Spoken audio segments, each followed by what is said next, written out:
So obviously, if there are objectives, there will be benefits of buyback. So the first benefit is the share capital structure can be reorganized suitably. So so once the shares are bought back, can I say that the capital structure of the company, if at all we have more of equity, then that capital structure can be reorganized. As the EPS increases, can I say the profitability has to increase, and in turn, return on capital employed will improve. The remaining shareholders are more happy because now, due to increased EPS, the regular dividend will increase, and that will increase the share value in long run. The existing promoters or management can keep their control on the company due to less shares available for sale in the market. Now, as I told you, that one of the objectives is to prevent the takeover by the competitors. So, if the shares available in the market is less, they cannot buy it, they cannot control that. Hence, the promoters will control the number of shares in the open market. Existing business plans and policies can continue without outside interference. Investors can sell back the shares to the company normally at a higher price than the market price. Obviously, when the company comes for buyback, the company will always come at a price higher than what is available in the market. Say, for example, you are a shareholder, the shares are available in the market at 50 rupees, and if the company comes and says that we will buy back shares from you at 40. Now, in that case, will you sell or will you give the shares to the company at 40, or you will go to the market and sell at 50? You will obviously sell the shares at 50 rupees. So, in that case, if the company wants to buy back shares from the shareholders, it has to come at a price higher than what is available in the market. Encourages equity investment in family-run small businesses, as buyback enables the family to keep the control and the investors to liquidate their funds. So this point number 4 and point number 7 goes hand in hand. Next, help family rearrangement, partitions, etc. as claims of dissatisfied members can be settled. Now this is a typical benefit when it is a family-owned business and there are issues in the family. Then this way can help that the dissatisfied members of the family who own the shares of the company can be released out by buying shares back from them. Enables the company to buy out discontented shareholders or employee shareholding when the employment ceases. Now, once you know that there are options of ESOP, that is employee share option plan. Now, what is employee share option plan? Wherein if the company wants to reward the employee, then it can do it through this employee share option plan, wherein the shares are allotted to the employee. So employee feels as if he is the owner of the company and will work towards the betterment of the company. So once you are no more an employee, it is better that the shares are not there with you, right? Because unnecessary, you will have those shares. So if you want to sell those shares back to the company, buyback is one way out. And lastly, fractional shareholding and odd lots can be avoided. Now, what is fractional shareholdings? Like, when in a share market, a company would like to, would like that if the shares are traded in a particular manner. Now, say for example, if you are a small and medium enterprise, the rules and regulations says that it should be in some fixed, lots. Say for example, a trade can happen for only 2000 shares or multiple of 2000 shares. A trade can happen for 20 shares and multiple of 20 shares. So you can buy 20, 40, 60, 80 shares. But if you look for buying 50 shares, then that is not possible. Either you have to buy 40 or you have to buy 60. So any fractional holding or maybe odd lots can be avoided by buying back the shares from the public. There's an homework for you all. You have to write down a distinguish between buyback of shares and redemption of preference shares. You search it out and write down the distinguish between buyback of shares and redemption of shares. How you need to submit it, I'll let you know later on, but make sure that it is available with you by tomorrow evening. Any doubts, queries, questions? Can you repeat? What do you want me to repeat, Sushant? I was having network issue. I couldn't hear what you said at the last. I was speaking about the homework which you can see on the right hand side bottom corner. That keep it ready by tomorrow evening, 7 o'clock, so that if it has to be submitted at any point of time, you can submit it. How to submit, where to submit, I'll let you know later on.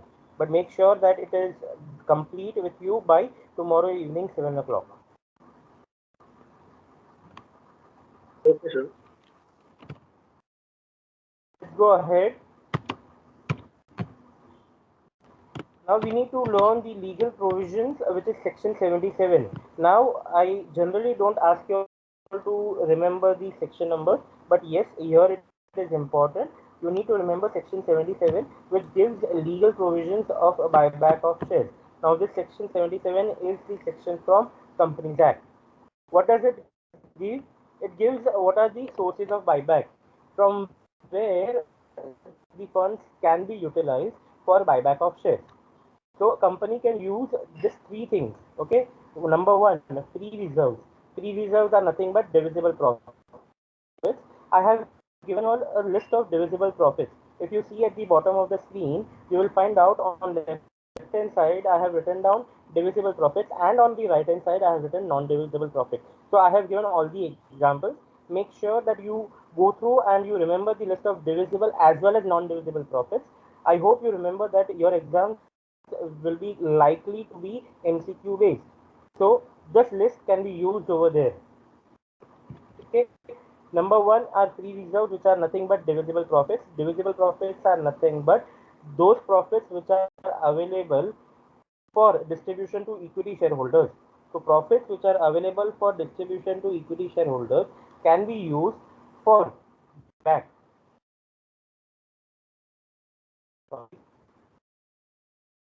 Number two, securities premium account. Now, Section 77 of Companies Act specifically mentions that securities premium account can be used for buyback, though it is non-divisible in nature. If you see your right hand side list of non-divisible profits, you can see number one, securities premium account, but it is specifically written in red. The reason being, though it is non-divisible in nature, but it is specifically included by Section 77. Hence, it can be used as a source of buyback. And number three, proceeds of any shares or other securities, provided that no buyback of any kind of shares shall be made out of proceeds of an earlier issue of same kind of shares. Now, this is a long sentence and intertwining. I will give you in simple words. Say, for example, 3 months back you had issued equity shares, and now you come back for buyback of equity shares. Now, what is the meaning of it? First, you issued it and immediately you are buying back.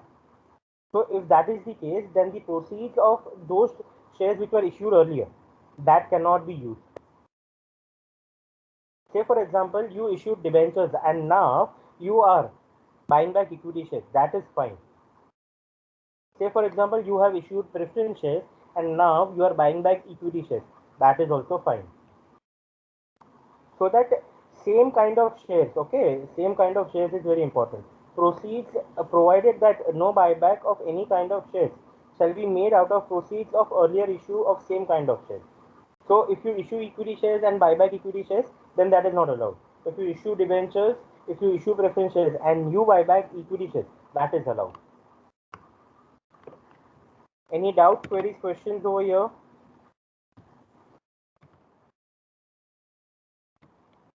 Divisible profits are profit and loss account, general reserve, dividend equalization reserve, investment fluctuation reserve, and funds after deducting liability. Now, this is important. Funds after deducting liability, that means That means, say for example, the workmen's compensation fund or maybe insurance fund or sinking fund, which is there in front of you. Workmen's compensation fund is a fund which voluntarily a company accumulates. Now, say for example, due to some incident or accident, a workman is injured. So the company provides compensation to that person, saying that as you were on duty and you got injured, this is the amount you can take it up. So company has accumulated, for example, 10 lakh rupees, and out of that 10 lakh rupees, 2 lakh rupees is payable to some person. So 10 lakhs minus 2 lakhs, 8 lakhs, which is balance, is divisible profit. I hope you understood this. If there is any liability against workmen's compensation fund or insurance fund or maybe sinking fund, then that liability which is recognized by the company or which is there in front of it cannot be used for buyback, though the part which is not attached to a liability can be used. In our case, 8 lakh rupees, which is not a liability, can be used for the purpose of buyback of shares.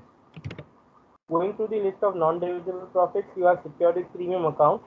Now your securities premium account, though it is non-divisible in nature, as it is specifically included in section 77, securities premium account can be used for buyback.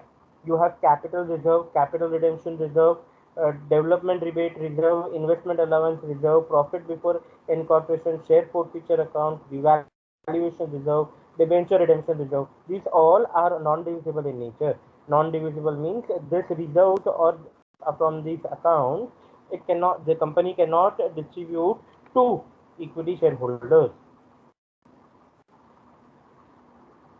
Any doubt, queries, questions over here? This is very important from the point of view of practical questions. You have to remember this list.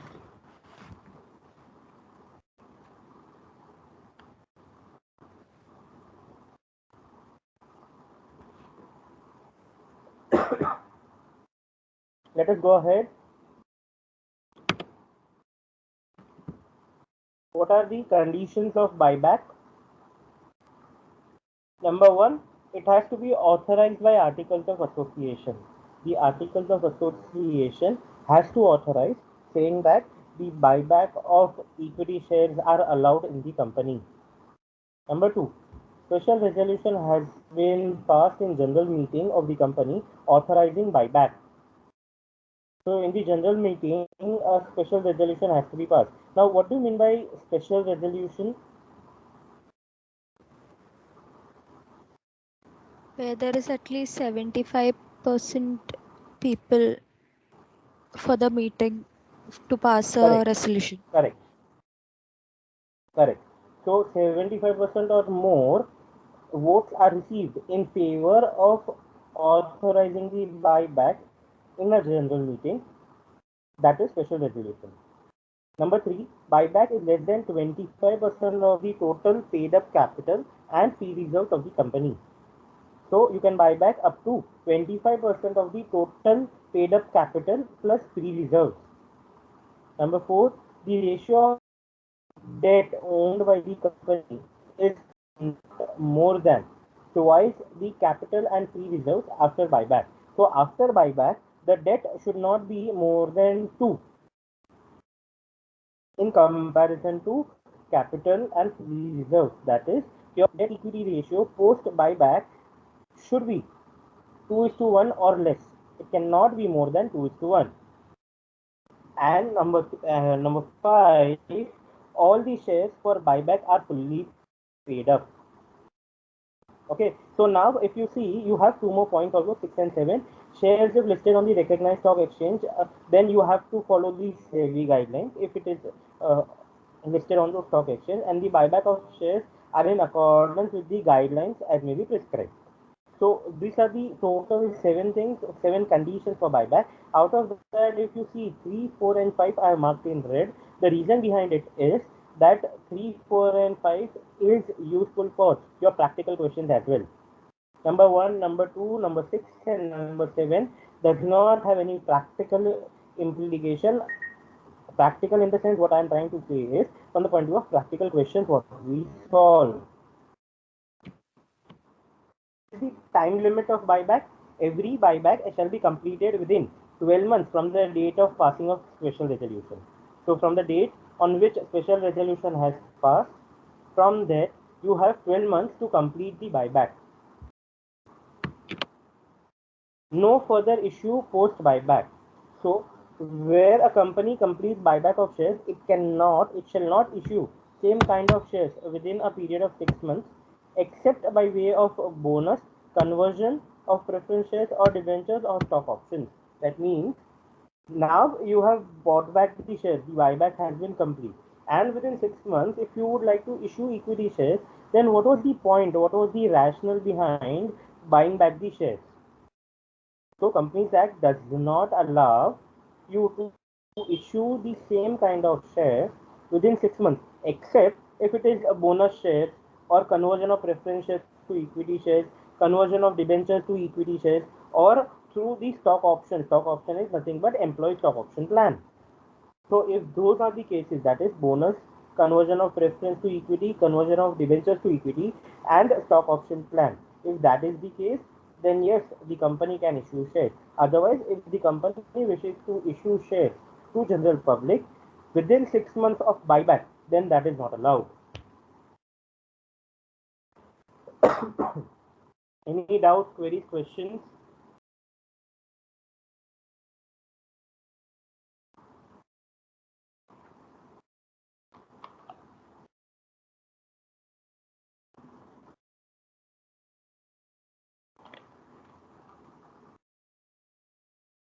Shall we go ahead?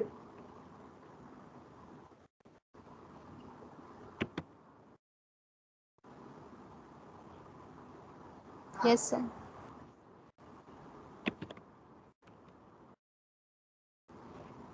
What are the methods of buyback? There are methods of buyback. Number one, from existing shareholders on proportionate basis. Number two, from open market. Number three, from odd lot. And number four, by purchasing from employees as per the conditions of ESOP and sweat equity schemes. So number one, from existing shareholders on proportionate basis. That means the company will buy back from all the existing shareholders on a proportionate basis. That means the company will come out with a ratio that if you hold 5 shares, the company will buy back 2 shares from you. But yes, those 2 shares have to be offered by the shareholder to the company, saying that yes, you can buy back 2 shares from me. Then that is allowed. So from existing shareholders on proportionate basis. Number two, from open market. Open market means the company will go to the recognized stock exchange and will buy shares on the stock exchange. So it doesn't know from whom they are buying. So that is the number two and most used method from open market. Number three, from odd lot. Now, as I told you that the company would wish to, get the shares traded on some method or some manner. So that is, say, for example, 20 shares, 30 shares, 50 shares. Okay. So company thinks that the shares should be traded at least 50 or multiple of 50. If that is the case, and you have 70 shares. So what is happening is that you cannot sell those 20 extra shares. You can obviously sell 50 shares, but that extra 20 shares you are not able to sell it off. So that odd lot of 20 shares you have, that can be bought back by the company. So that is a method of buyback from odd lot. That 20 odd lot can be bought back by the company. And number four, by purchasing from employees. As I told you that under stock option plan, the company had issued shares, and now you are no more the employee. So as per the terms and conditions of ESOP, you are buying back the shares from employees. That is one of the method of buyback. Now there is one more name mentioned over here, sweat equity scheme. Okay, so sweat equity scheme and ESOP, uh, equity stock option plan. Now these two are almost the same, apart from one thing: shares which are issued to higher management is known as sweat equity shares. Shares which are issued to employees who are in middle management or lower management, it is known as ESOP. As the name suggests, sweat equity, that means the person who is toiling hard and is focusing towards the growth of the company, okay, in a huge manner. That will be a person who is in higher management. To that person, sweat equity shares are issued under sweat equity scheme. To middle management, lower management, ESOP, employee stock option plan, is used. Now what happens after the buyback? After the buyback, the securities are destroyed. Now when we had physical shares earlier, the shares were bought back, so the share certificate, physical in nature, were received by the company. So company had to destroy those physical shares. Now as we have the demat form, demat is dematerialized, that means in electronic form. So this destroying is not so much important, but as it is a part of the rules and regulations, this is important. Then a company has to extinguish and physically destroy securities which are bought back within 7 days of the day of completion of buyback. So the company must have thought that it will buy back in 7 days from 1st of July to 7th of July. So after 7th of July, it has 7 days to destroy those shares. Next, this is very important, transfer to capital redemption reserve account. Okay, now I'll give you a scenario before explaining you this thing. I am running a company and you are a shareholder, one of us. The company has a huge liability towards a creditor and a debenture holder. The company is in losses. There is no more funds available. So what does company do is, company will, that is I and you, we both know that if the company is wound up, that means it is closed down, the shareholders will not get anything because there is too much of liability. So what you and me decide is that we will do buyback of shares and then we will wind up the company. That means we will receive the money first.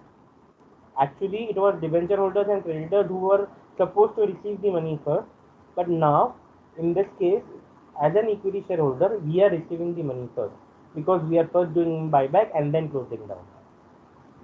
So what is happening is the fundamental right of the debenture holders and creditors is beaten. To safeguard the interest of creditors of the company, capital redemption reserve account is created. In that case, all the divisible profits, so the amount for which the buyback is done, for that amount, divisible profits and securities premium account, these two accounts are used to transfer the money from divisible profits and securities account to capital redemption reserve account. Your capital redemption reserve account is non-divisible in nature. So in that case, the interest of outsiders, that is the creditors, is safeguarded. When a company purchases its own shares out of free reserve, then sum equal to nominal value of the shares so purchased shall be transferred to capital redemption reserve account. Capital redemption reserve is to be created out of free reserves, that is divisible profits plus securities premium. There is a formula at the bottom which says that capital redemption reserve is equal to face value of shares bought back minus face value of fresh issue of shares.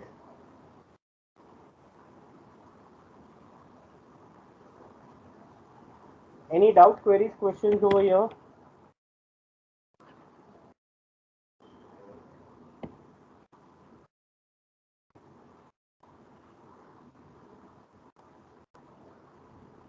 Do we have any doubt, queries, questions over here?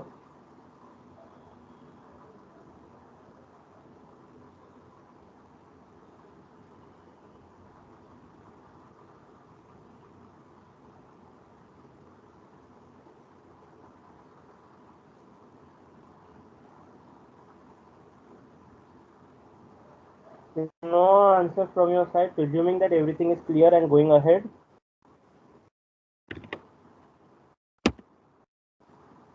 Let us start with the journal entries or accounting of buyback of shares. Now there are in total 4 steps which we have to understand or which we have to do while accounting for buyback of equity shares. The first step is for the sources of buyback of equity shares. I repeat, the first step is for the sources of buyback of equity shares.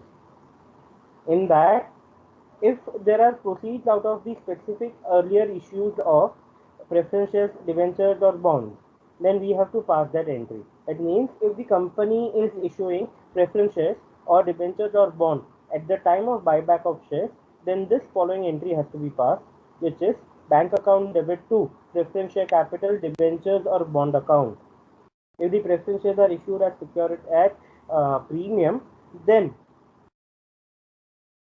we need to pass an entry bank account debit to preference share capital to securities premium. Next is if for the money the company is selling some assets or investments, then on sale of investments or assets, we need to pass an entry bank account debit to investment account. If the investment is sold at loss, the entry will be bank account debit, profit and loss account debit to investments. If the investments are sold at profits, then the entry will be bank account debit to investment to profit and loss account. The reason being the golden rule of accounting, which is debit all expenses and losses, credit all incomes and gains. Any doubts in these two entries? No, sir. Let's go ahead. Step 2 is recording the amount payable on buyback. Now you have all the resources, so you will first create an liability towards equity shareholders, saying that we are buying back shares from you. The entry will be equity share capital account debit. If the shares are bought back at premium, you will have premium on buyback of shares. Now if the shares are bought back at premium, that means for a face value of 10, you are paying, the company is paying more than 10 rupees. If the company is paying more extra, it's a loss for company, and that loss is on account of premium paid for buyback of shares. So it goes to premium on buyback of shares account. The entry will be equity share capital account debit, premium on buyback of shares account debit to equity shareholders account. Now this entry is to be passed for recording the amount payable on buyback. Now say for example, if the buyback is done at a price lower than face value, so you have 10 rupees face value and the buyback is done at 8 rupees, which in any case will not happen. Okay, practically it may not happen, but just to make you aware of it and make you understand that if the buyback is at discount, then the discount amount has to be credited to capital reserve account. So in that case, you will have an entry equity share capital account debit to equity shareholders to capital reserve. Step 3 will be creation of capital redemption reserve. We just understood that why capital redemption reserve is necessary. Capital redemption reserve is necessary to safeguard the interest of your debenture holders, creditors, the outside liability. And we also understood that the capital redemption reserve has to be created out of profits and securities premium account. So we create a capital redemption reserve, which is divisible profits account debit. Okay, here in the pro forma journal entry, I have written divisible profits account. But when you solve a question, you will write down either profit and loss account or general reserve account, whichever three reserves which you see in your question, those names you will write down. So profit and loss account debit, general reserve account debit, securities premium account debit to capital redemption reserve. Now there was a formula for capital redemption reserve. Does anyone remember that? Can somebody tell me what was the formula.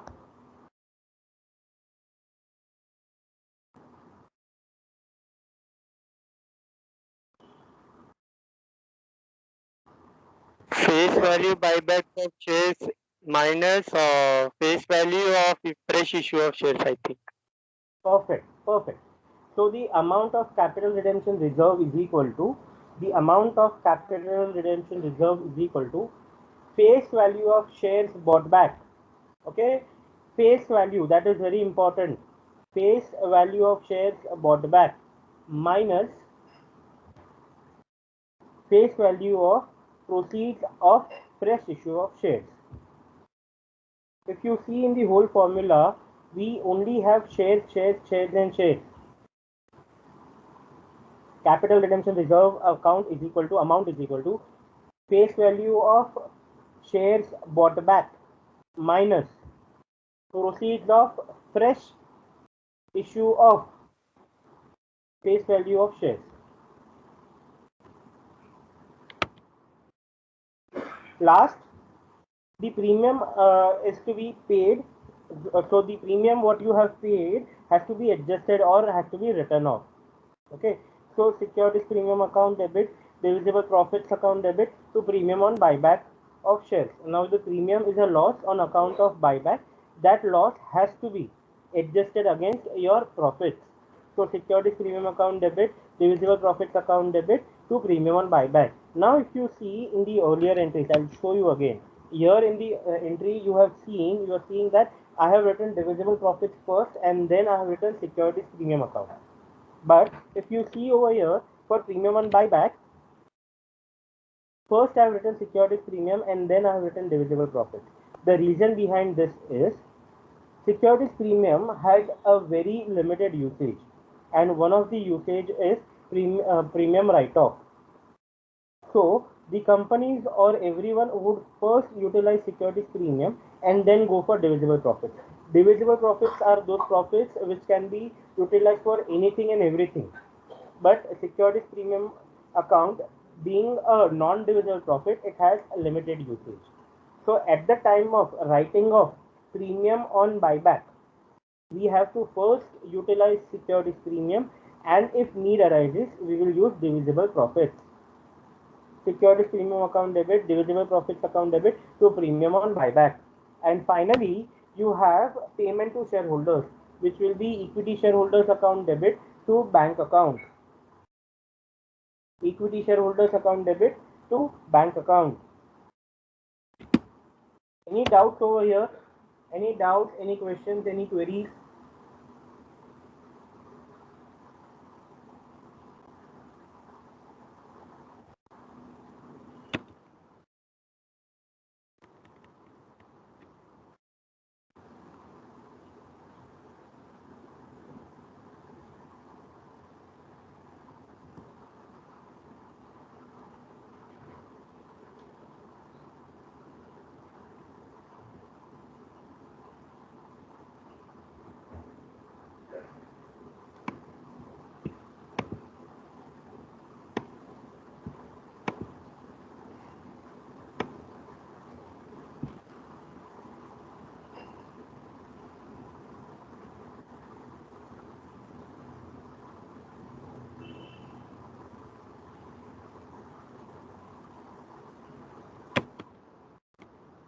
Not get any response.